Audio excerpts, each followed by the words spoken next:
call. Kind of. We have somebody here from the select board? Yeah, Lonnie's on. Okay.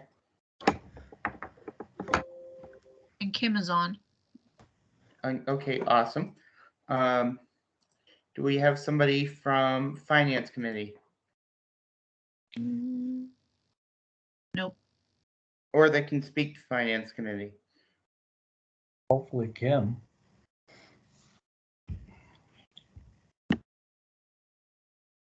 All right. I'm Community President.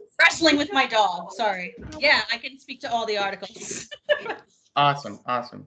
And Jack, you're here for the planning board article. And Ian, you can talk about Yes. community preservation. Yes. Awesome. Thank you all. Well, thank you all for coming. Just a quick run through how this is going to work. We're going to go through the town meeting warrant article by article. The boards presenting each article or sponsoring each article are going to speak to what it does. We're not trying to get in a debate tonight, just speak to the practical implications of the article if it passes, to inform people about what they'll be voting on.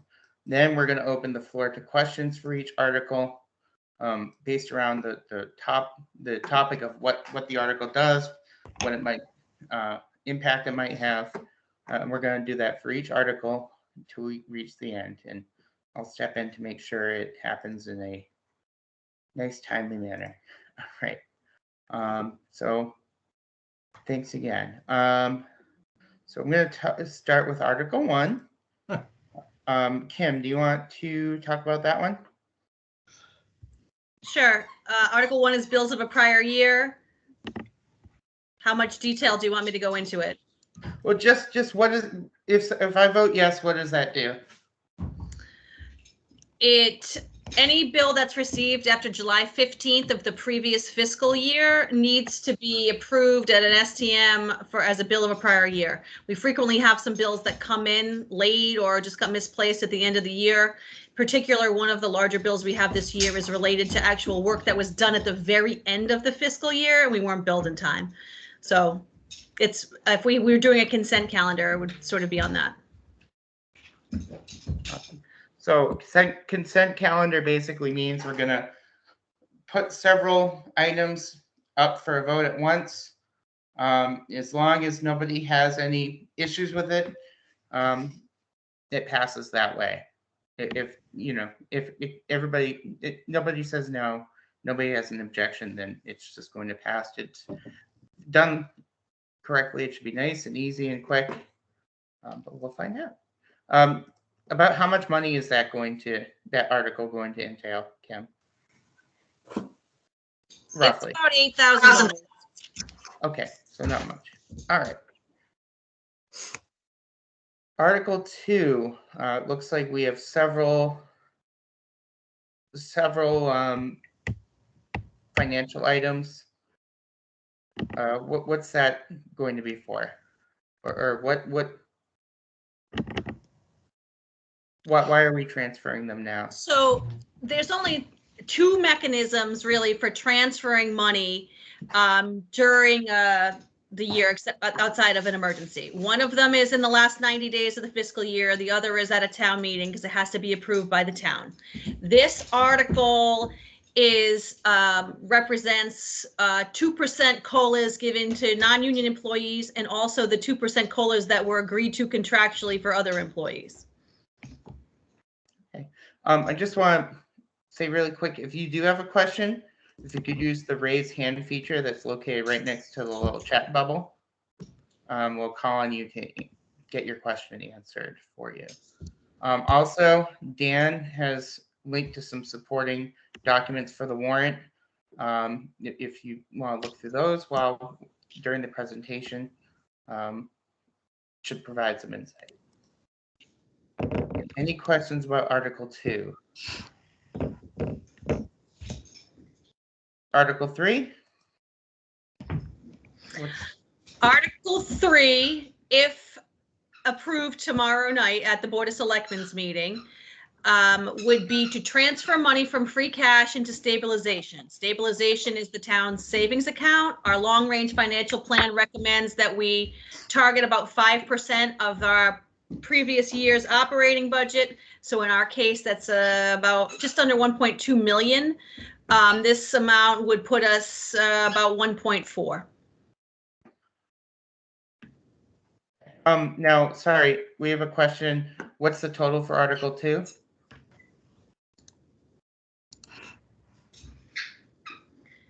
It's about 57,000.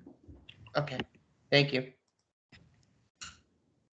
And you just said Article 3 is 1.4? No, Article 3, if approved, the Board of Selectmen get to recommend an amount. They haven't done so yet.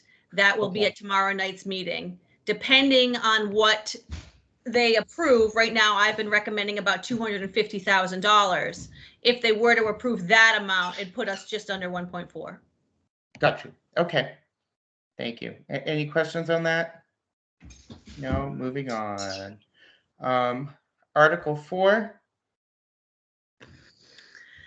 Article 4 is the same.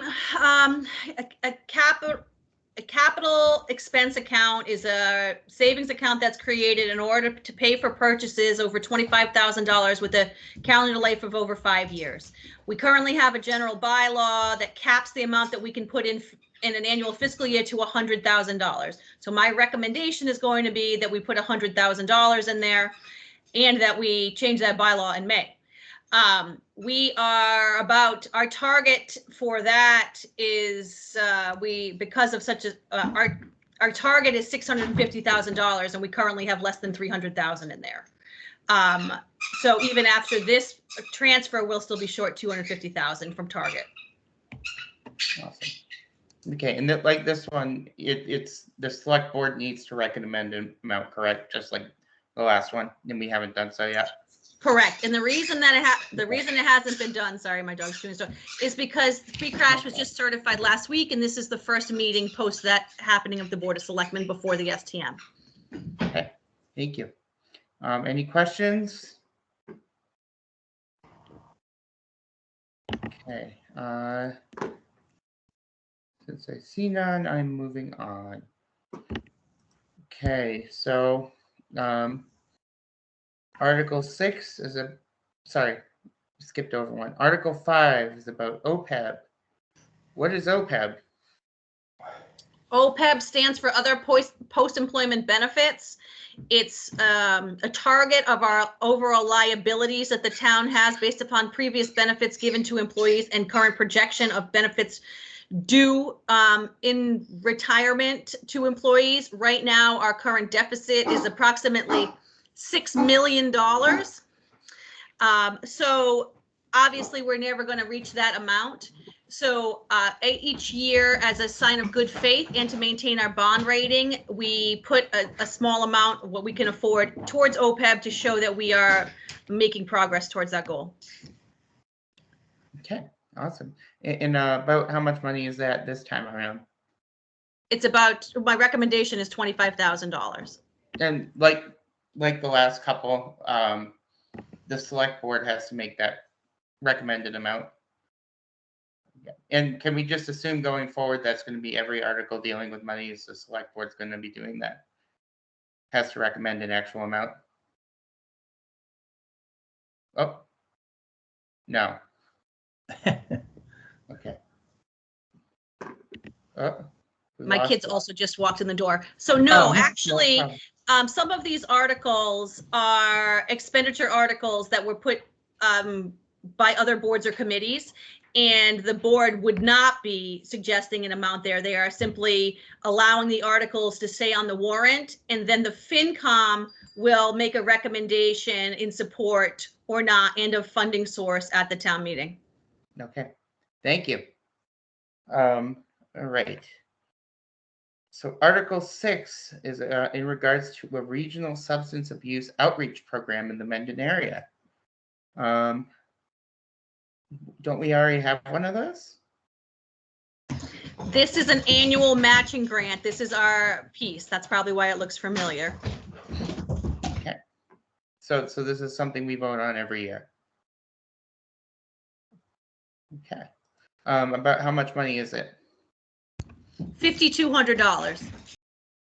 Thank you. Okay, so it's $5,200 for a substance abuse outreach program. Article 7. This is a table that looks very like there's a lot going on. What is Article 7 going to be voting on?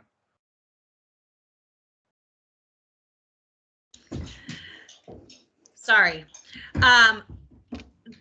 These two articles are about the establishment of a police revolving account. Right now, sometimes when there is a detail requested in the police department, the private business owner, they pay for the detail, but sometimes they also request a cruiser. This account would establish that a fee we'll vote on a fee in the future. The board will vote on a fee, but the revenue from those fees would go into a dedicated account in order to pay for the maintenance of those vehicles. Okay.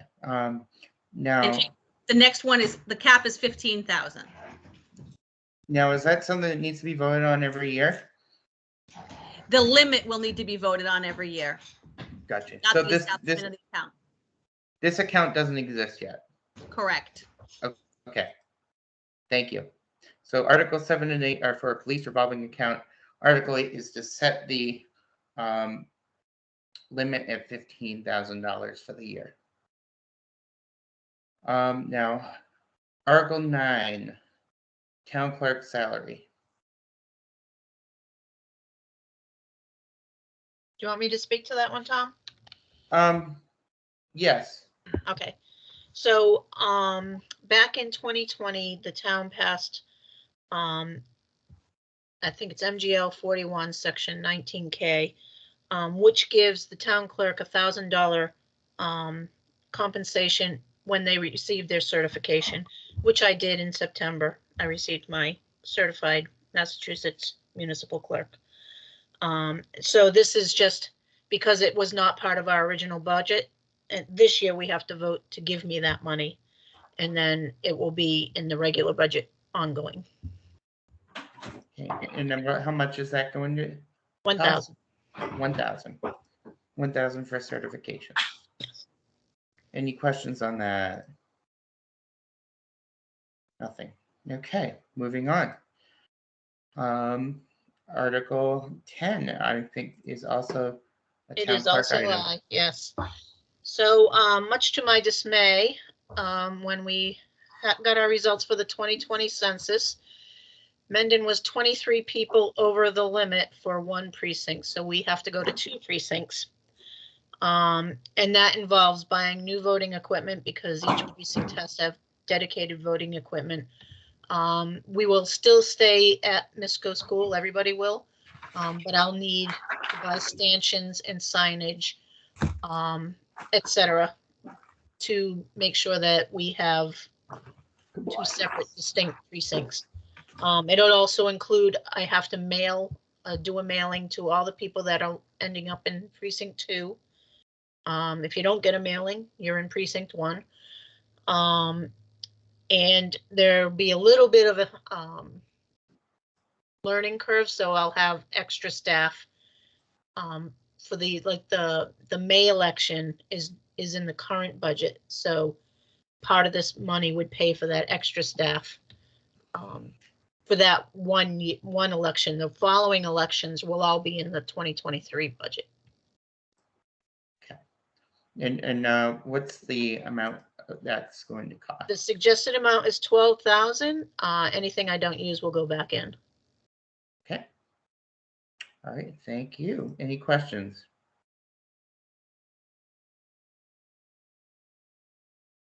I've got a question. What is a precinct for voting? What are the practical implications of that? So it for Mendon, it's not really. Anyway, in bigger towns, it's a big deal because you might have different state reps for different precincts. So basically, a precinct is defined as no more than 4,000 residents in each precinct once you divide.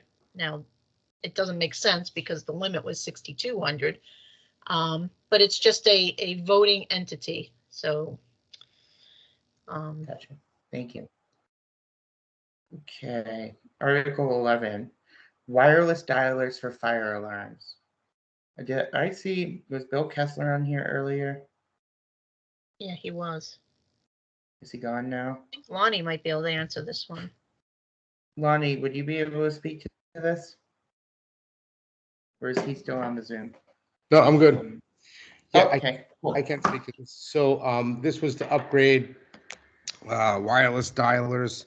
So the fire alarm systems throughout town have were either hooked up to Verizon or Comcast lines. The new law states that they can't be, they have to be analog lines, which Comcast doesn't provide, and Verizon is doing away with. And the cellular dialers are just much more efficient as far as they don't go down like the landlines do. So these are just replacing those so that we can get the dialers throughout town fixed up. And I believe there was also on this same one was some repairs to the fire alarm at the DPW as well. Okay. Any questions?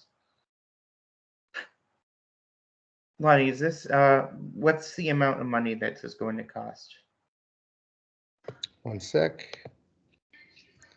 I just have to pull up the spreadsheet. One sec.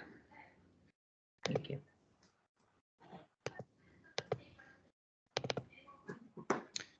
What was the article number again? It was Article 11. 16,743. Thank you. All right, moving on. Article 12, we'll vote in to raise and appropriate money to pay for improvements to town hall or the town hall campus. Is there anybody on that can speak to this? Nope.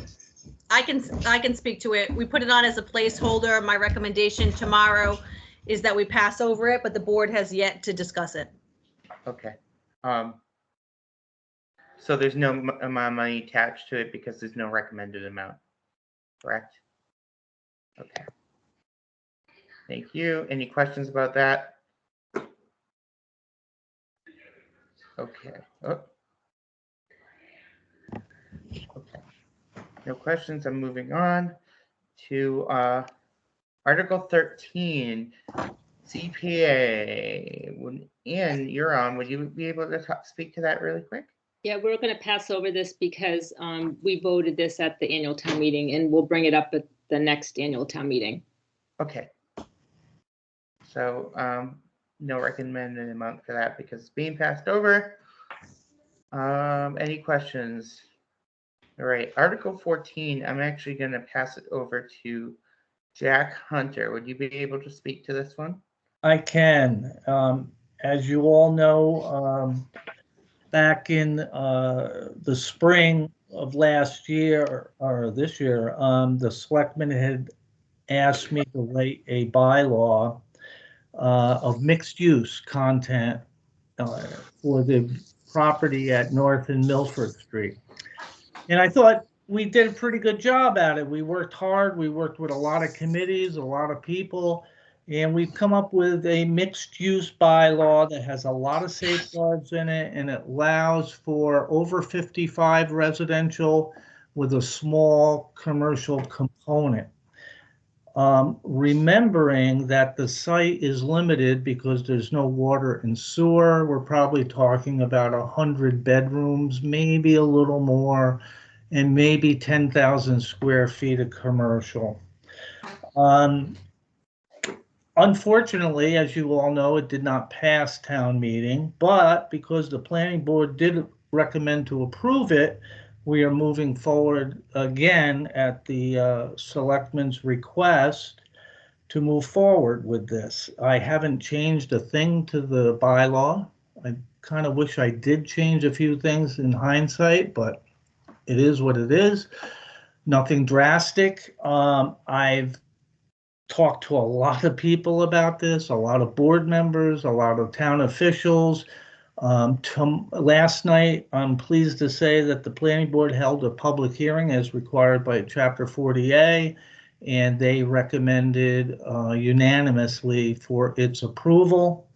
I can tell you, I believe EDC voted. Tom, is that correct? Yes, but some members want to further review the bylaw before the town meeting.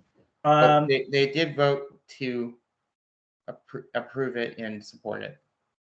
And I know the land use committee has supported it, as well as by it being on the warrant, the Board of Selectmen. I am also going to attend the Board of Selectmen meeting tomorrow night. We advertised, we tried to do some outreach for me to answer any questions and make a presentation if necessary, like I'm doing right now and what I did last night, just to answer any questions. This is only to change or to place an overlay over the property.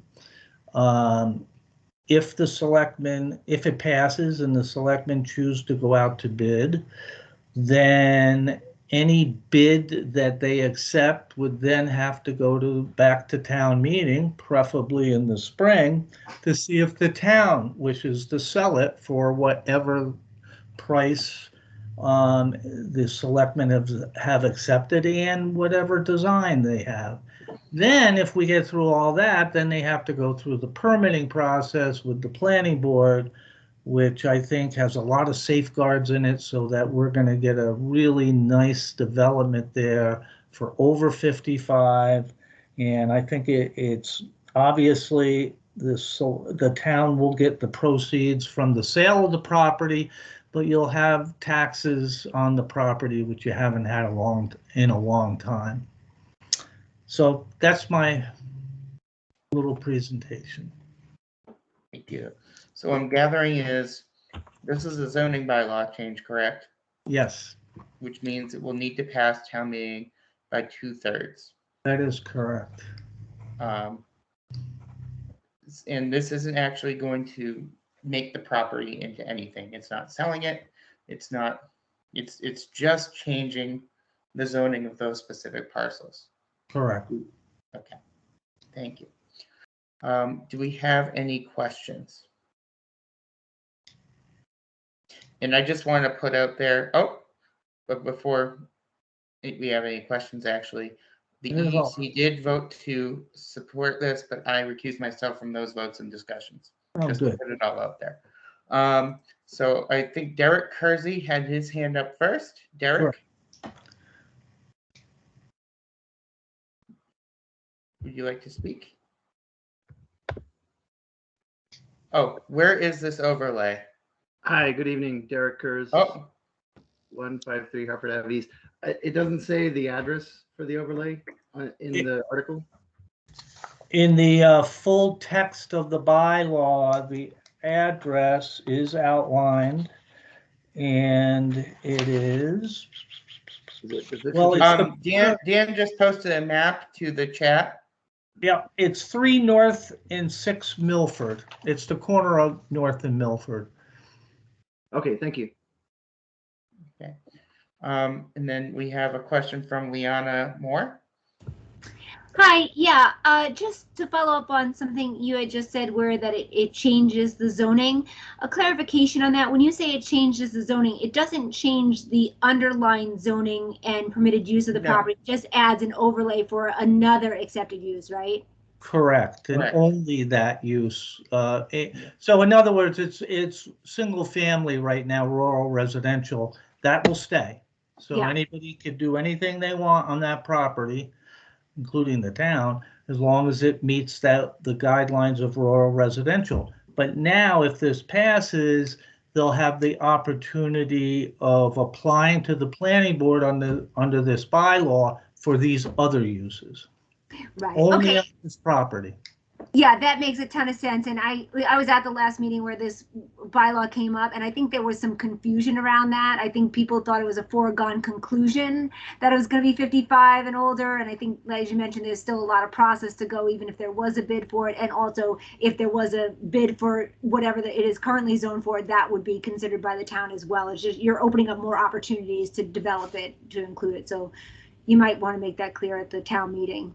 Yeah, now that I'm somewhat employed by the town through a grant, I'm hoping the planning board chair who I talked to tonight will let me make a presentation, and that Tom will as well. Much like I'm doing now, I plan also, Tom, on having handouts. PowerPoint. I don't know, maybe. You're the moderator. I was going to have a handout of the bylaw. I wrote a small memo explaining what I just said and the map. And I'd like to have enough handouts for the audience to, take a look at it and have these questions asked, and hopefully I can answer them. Awesome. Thank you, Jack. Does that answer your question, Liana? Yes, thank you very much. Okay. Kathy Schofield has a question. Hi, Jack. Question for you. If I understand correctly, the objective is to improve the opportunities to create revenue from this particular parcel.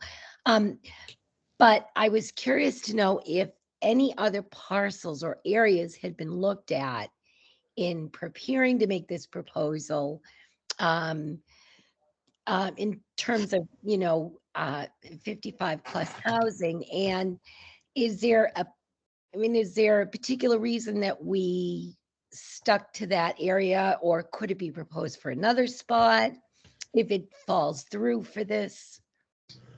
Well, Go ahead, sorry, Tom. I'm going to interject. This article, as it stands, is about this particular spot. We can't go wider than that. Just want to put that out there. Yeah. Yeah, and to answer, I know where Kathy's coming from here. I wasn't asked to look at other parcels back in the spring.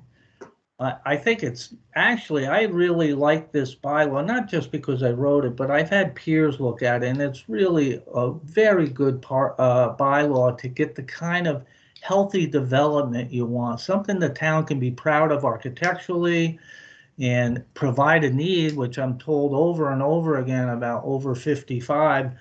And yeah, if this passes and we get the kind of result we're all hoping for, most of us are hoping for, then I'd be glad to find other parcels, private or public, to take advantage of this. Right. So it could have technically been, let's say there's another area in town that we thought, okay, well, this would be a great location for 55 plus housing. It's still possible to expand the bylaw onto another piece and move forward with that. At another town meeting, absolutely, but not this. Yes. All right. Got it. Thank you, Jack. Of course, yeah. Ian? Hi, I had a question, and sorry if you already answered this, but if this bylaw passes and then the town decides to sell the property, does it have to go back to town meeting? Yes. Okay, I thought so, but I just wanted to clarify that. The way it would work is we go out to bid. If the selectmen liked one of the bids, hopefully the highest bid, and the design, et cetera, then they would place that on the warrant, hopefully this spring, to see if the town's willing to sell it. Thank you. Any other questions? I'm assuming that people have their hands up right now or don't have other questions. They're just raised from before, right? Okay. Just want to make sure I'm not missing anyone. Okay, thank you, Jack, for that presentation. We're on to Article 15 now.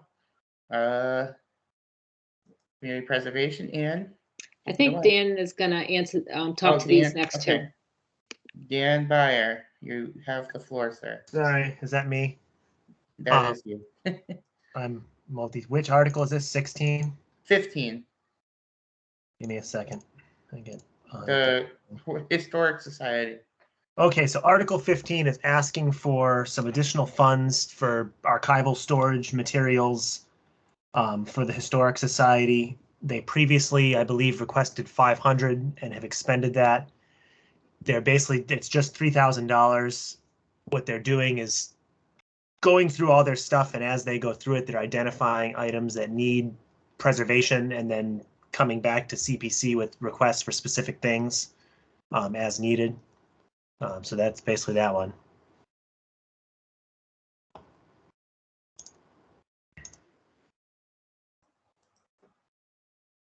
Okay, do we have a cost for Article 15, Dan? Yeah, it's going to be $3,000. Thank you. Okay, Article 16, about Lowell Memorial Field. So Article 16, we're going to move to pass over it. This was a preliminary discussion. It wasn't actually supposed to make it all the way to the warrant, but I think it slipped through. We're working on a bigger project to the beach, and I think we'll bring this back. It just doesn't make sense right now. Okay, all right, so Article 16, you're going to request to pass over it. Correct. Okay. Article 17 is a select board article about 52 Providence Street. Do we have someone here who can speak to that? Bill McHenry here. You able to hear me? Yes, I am. Hi, Bill. So this article is basically just a revision of the article that was passed at the annual town meeting.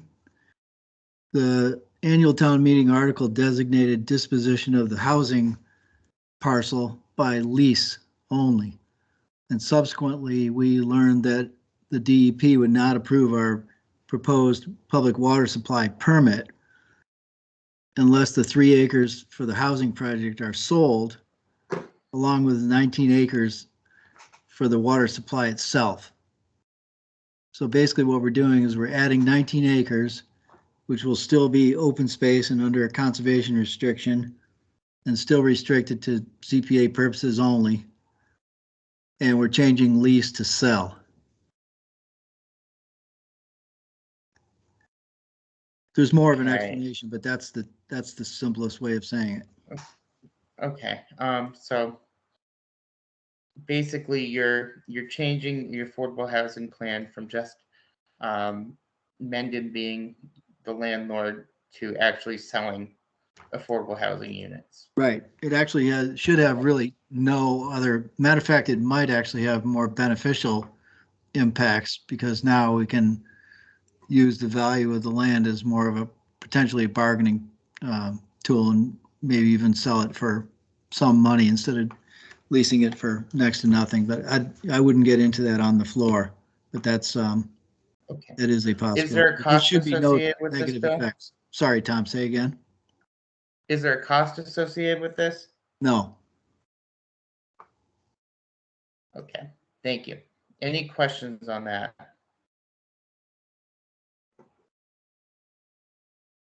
Liana? Hi, yeah, just trying to make sure I'm following along. So the extra 19 acres, that's solely for the purposes of, did you say water or some kind of utilities? No, yeah, thank you. It's for the wellhead areas, the zone 1 areas surrounding the wellheads, and for the land above the transmission pipes that would carry the water down to the affordable housing project. Okay, and that has to be sold. That can't be an easement that goes along with the sale of the 3 acres. It has Yeah, to. correct. If I give you a longer explanation, you might understand it better.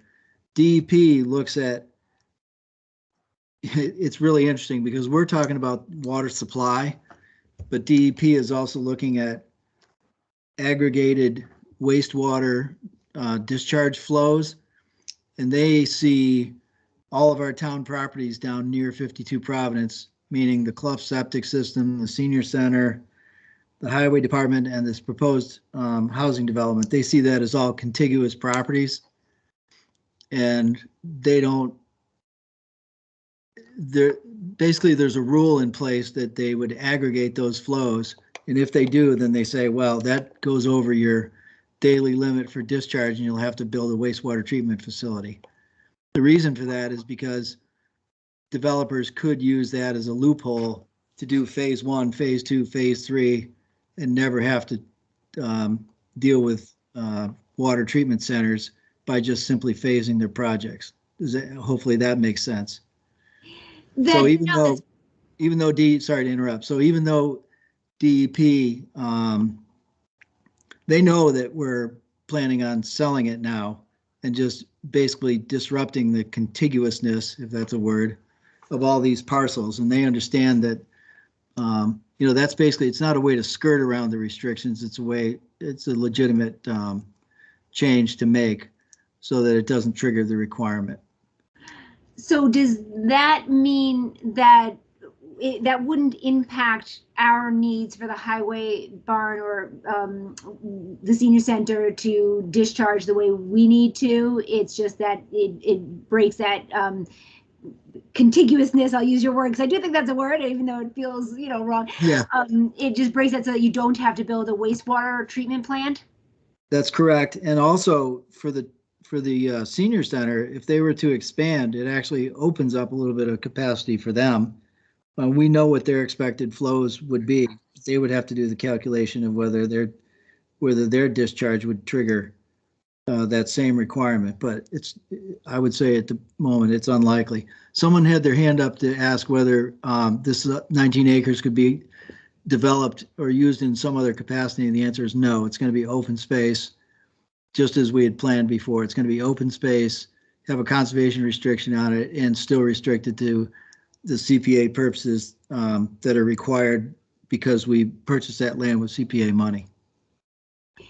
So if I may ask one last question, Sure. Or maybe more of a comment as someone who will admittedly often vote stuff like this down because it looks scarier than what it actually is. When I read the warrant article and it talks about 23 acres for affordable housing purposes, that to me, in my head, you would have a hard time convincing me that you're not going to somehow use 23 acres to build that amount of housing. So I don't know if there's a way to rephrase that or reword it to say what you're saying, which is far less scary and more likely to get a yes vote from people like myself versus I don't think I would hear you if you told me, oh no, we might not someday then use that all for housing, which, again, Right. Everybody has their own idea of what they want Mendon to look like. For me, it's not 23 acres of, affordable housing. So that's just a comment, do with it what you want to, Yeah.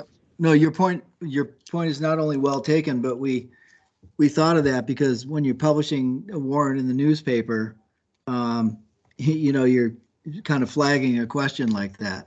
Yeah. And if we could have language in the article that was necessary to explain that,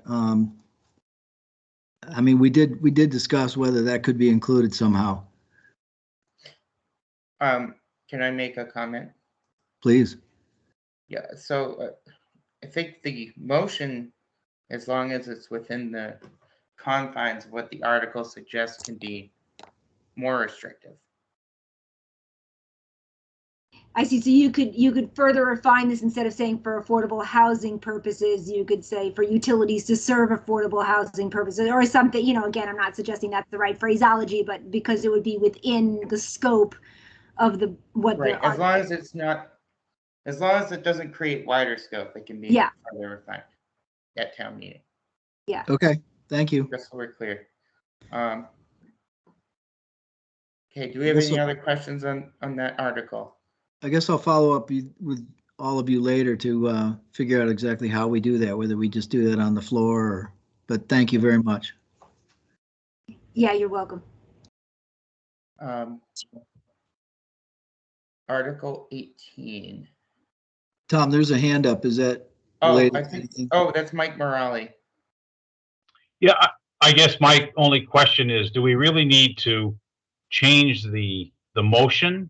Or is it just a matter of just giving a better explanation like Bill just did now on the floor? I think if it's made clear that, as he did mention initially, that this is There's a conservation restriction, I think you said, and it's for open space, and it's strictly changing from lease to sell to avoid this requirement for a wastewater treatment and to prevent a builder from buying it and then, like you said, phasing additional projects. But this is all. Well, I think my point was you can word the motion in a way that reflects the explanation Bill just gave, is what I'm saying. If he's so inclined to. Yeah, right. Well, Bill, you're making the motion? Or It's a whoever. it's a select board motion, so I'm not sure how to answer that question. Okay, so I guess we'll figure that out ourselves, but I think whatever the explanation is should probably,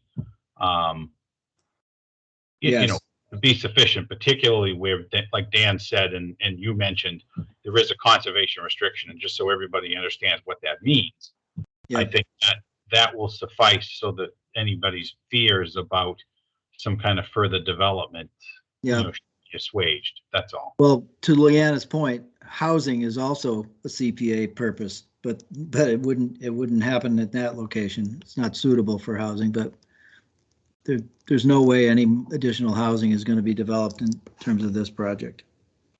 Okay. Leon, I saw your hand briefly go up. Do you have another question?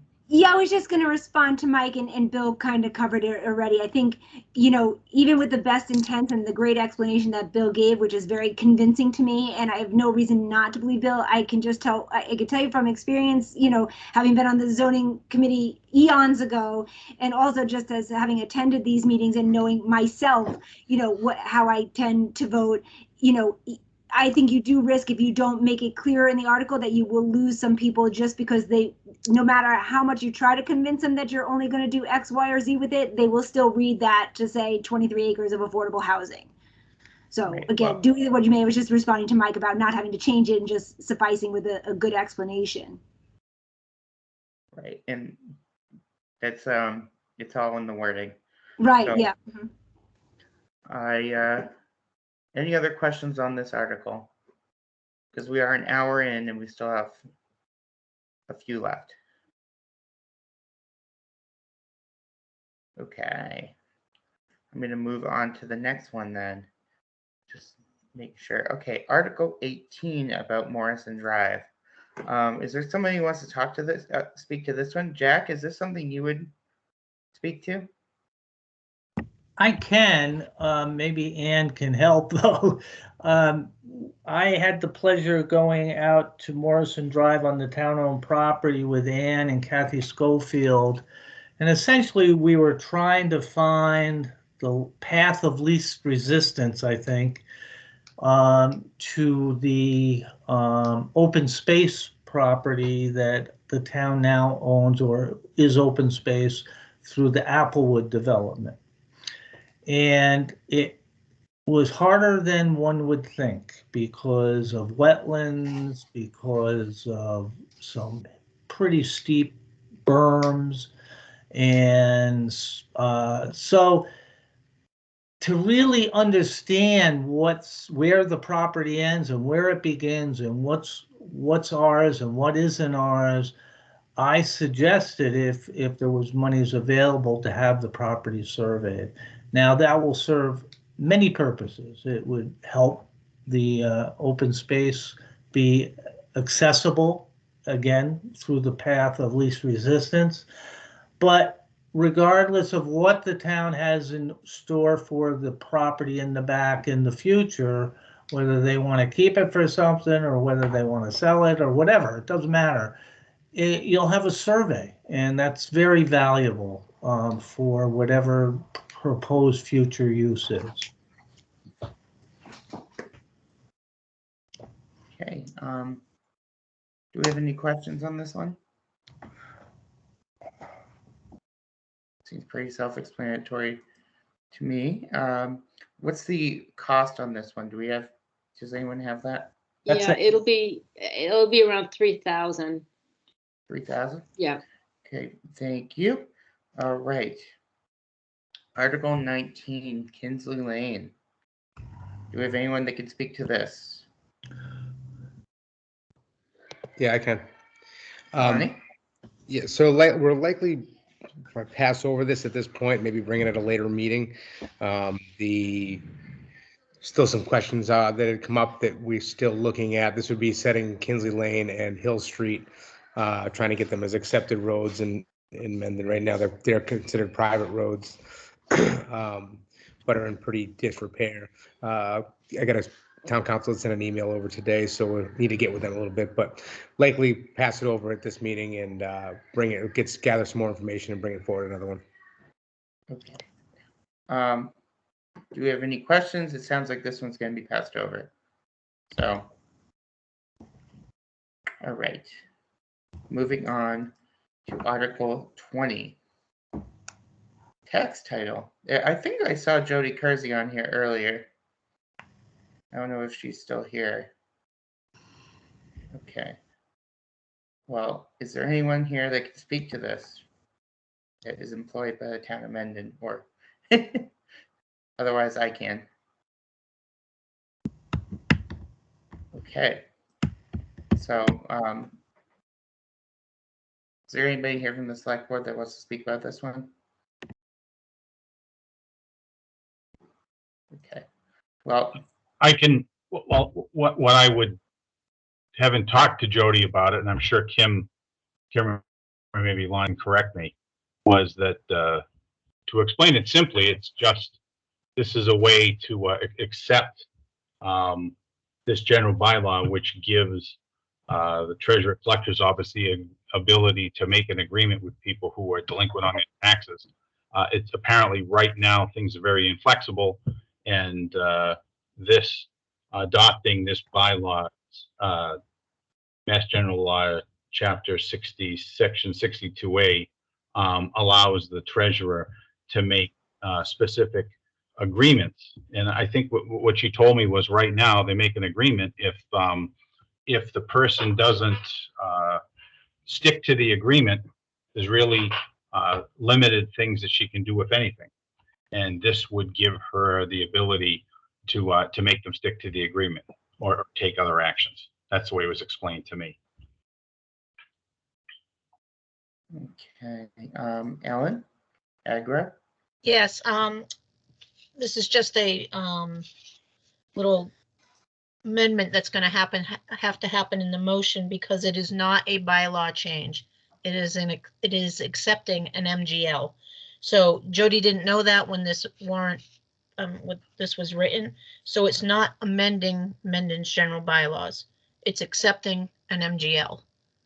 So we're going to need that wording changed in the motion because we are not accepting any bylaws. It's just an MGL that she's accepting. So when it says amend the Mendon general bylaws to adopt MGL, it's just that the town will vote to amend or to adopt the Mass General Law. We Correct. haven't already adopted this one? I don't know. I have to look at the back of the bylaws to see if it's in there, but I think she looked. Okay. Okay. And but we're not actually amending any bylaws. We're just accepting the MGL. Okay, so to be clear, this will allow the town to make payment arrangements with people who are currently in tax title to pay back their taxes, is the gist of this.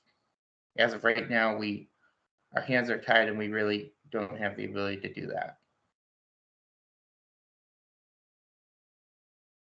That's what I am gathering from the way it is written and reading the Mass General Law, which you can look up on the website. Okay, Article 21, town meeting warrants for households.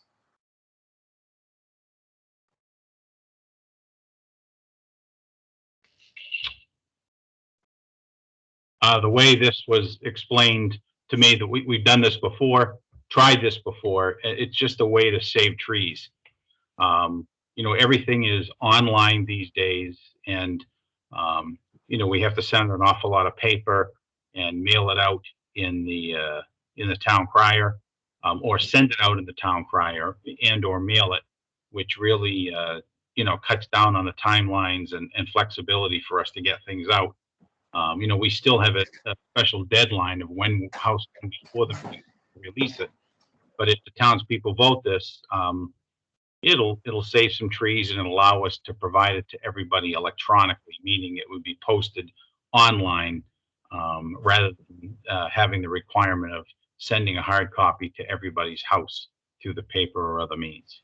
So that's the intent of it. But- Is there a cost savings associated with this? Yeah, there would be, right? Because we wouldn't have to pay Do to, we have a number on that? I can answer that. Thank you. So for this particular warrant that we have today, it does depend on the size of the warrant. This is a 3-pager. This one was a little less than 600 to produce, and then it's another 185 to go into the town crier.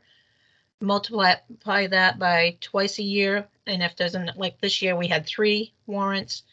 The one in August wasn't as expensive. So the cost savings is not a huge number, but the return on investment on these warrants, as you know, the attendance at town meeting is scant unless there's a big override issue. And I think we'd be better served by using the social media sources we've been using, perhaps a reverse 911. This forum right here is one of the big components of getting the word out about the warrant. And anyone that will want one mailed to them, all they have to do is ask. And we will have hard copies available at the town clerk's office. It's posted on the website. It's posted on 3 places around town. 4 places actually, because it's also posted inside town hall. And I think Yes, we we hit do. the bulk of people this way. We do have a question in the chat. Can residents opt into an email list? That's an interesting point. I would certainly entertain that. Well, so we have the town meeting section under town departments. Oh, that's true. They could sign up You for the know, email whenever, blast. so for any of the towns or the committees or the departments in town, you can subscribe to a page for when agendas get posted and stuff. And these warrants are posted actually as agendas to the town meeting section under departments. So Right. whenever those are posted, you can get a subscription email that says it's posted. And Dan Dan has By- posted the link. Yeah, Dan just posted the link, mendonma.gov/subscribe. You should be able to subscribe to updates right there. Yeah. And you can also subscribe to the minutes if you want to see the results when they're posted. You can do that for any of the boards and committees.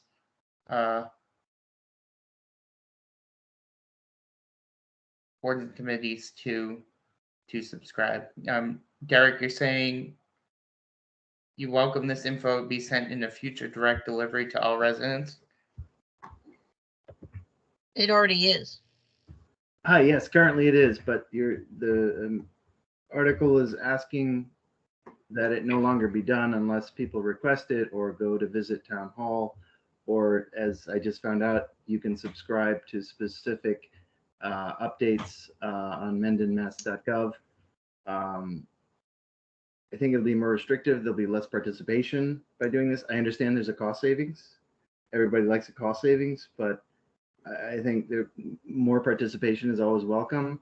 And by eliminating the direct mailing or the direct delivery by the town crier will reduce participation. That is my opinion. Okay. Did we have, I thought I saw Dan Byer. Did you have your hand up? Maybe I can talk to Ellen offline. I guess maybe we can start utilizing the Code Red. And I do know I emailed Ellen, they can build custom lists into Code Red. So it should be possible to create a future sign up for alerts for town meeting if we wanted to go that route. Okay, thank you. Right.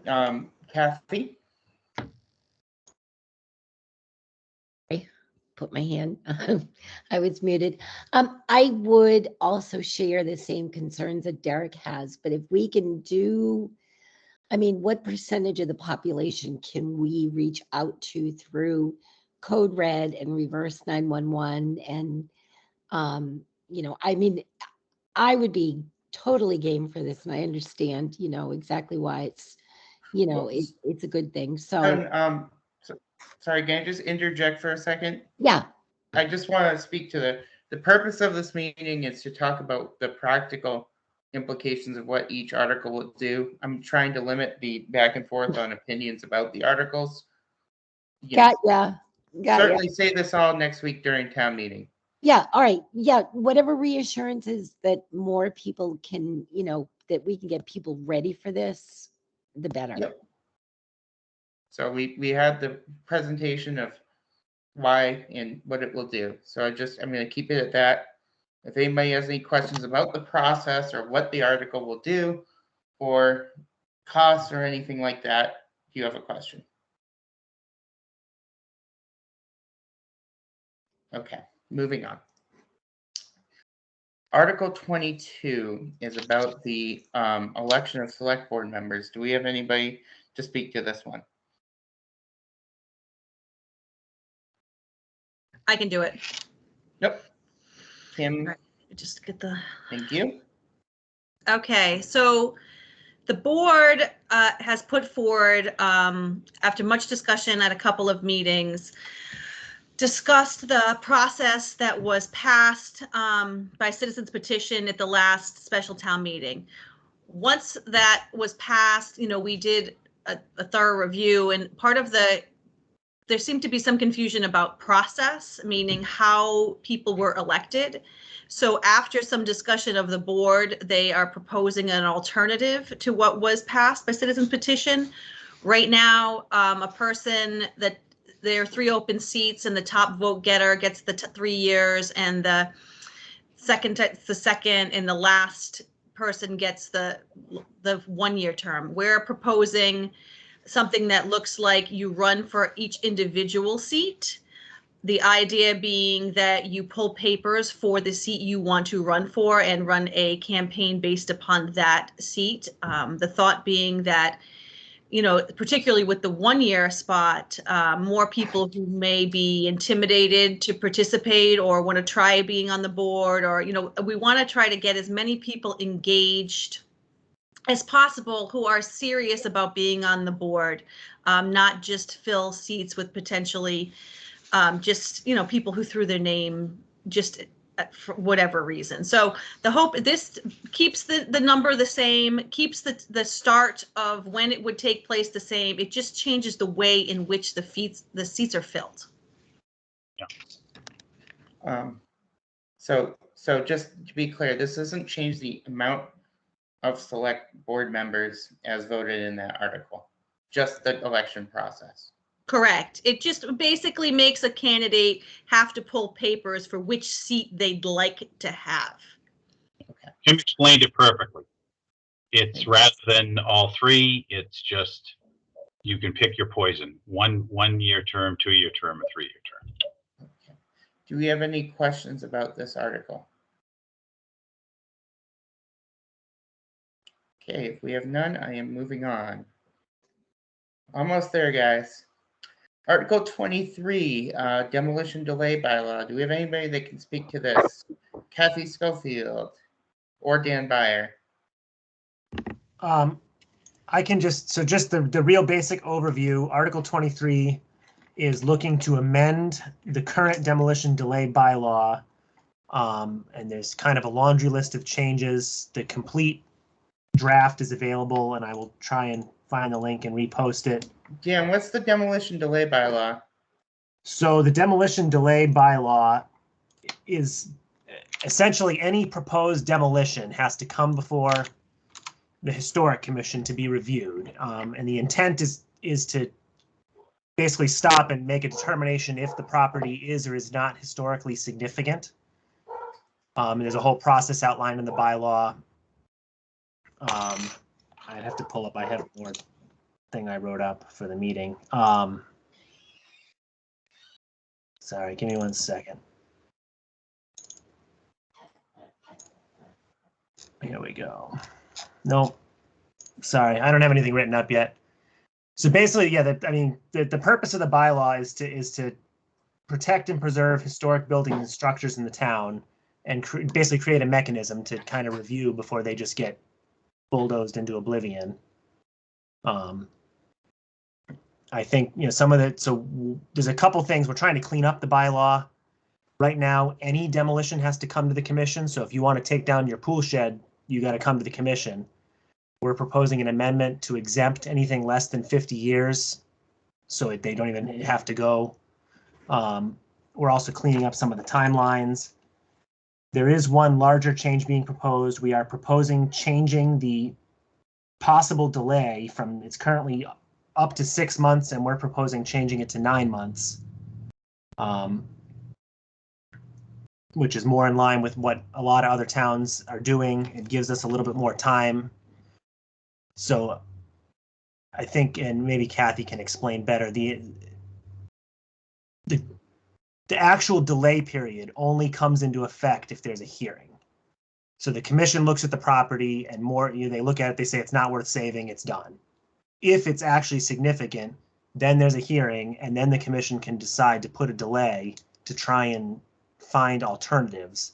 Maybe there's a grant, maybe there's somebody else interested, maybe there's an adaptive use, or as unfortunately happens, maybe there's nothing that can be done and that's it. So I guess that's basically the overview. Yeah, I think you did a good Okay, job explaining that. Kim, looks like Kim has a question.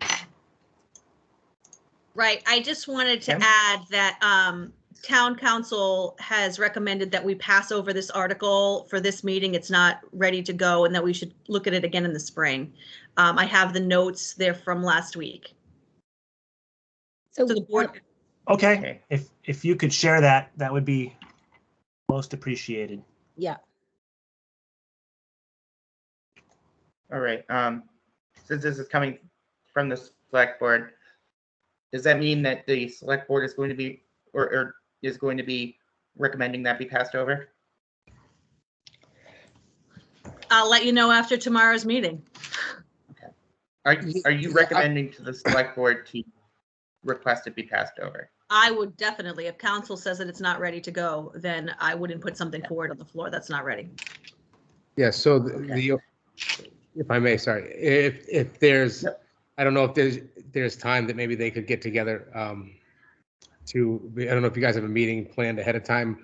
When we had met, I did point out that the town council did have some questions on a few things that we probably should have changed. So I apologize if I didn't follow up with it.